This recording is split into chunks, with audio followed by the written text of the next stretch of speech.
Pinangunahan ni Bangsamoro Chief Minister Abdul Rauf Makakua ang pagbubukas ng 2026 Bangsamoro Local Revenue Collection Forum kung saan tinalakay ang mga reforma sa pamamahala ng pampublikong pondo ng BARMM.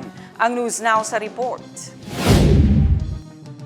Ang maayos na sistema sa pangongolekta ng kita ay mahalaga sa pagpapalakas ng mga institusyon at mas mabilis na pagtugon sa pangangailangan ng mamamayan.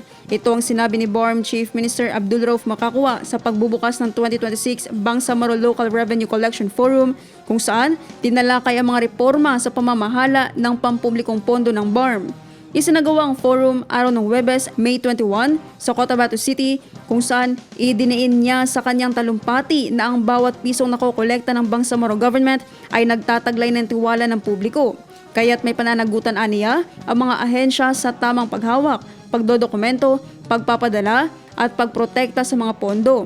Ayon kay CM Makakua, ang mga diskusyon sa fiscal examination, digital collection systems at cashless transactions, katuwang ang Land Bank at GCash Public Sector ay mga mahalagang hakbang upang maiwasan ang mga pagkaantala, leakages at katiwalian sa burokrasya.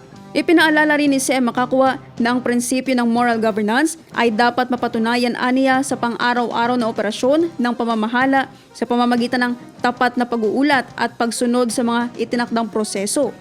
Naphtali Velarde, iMinds, Philippines.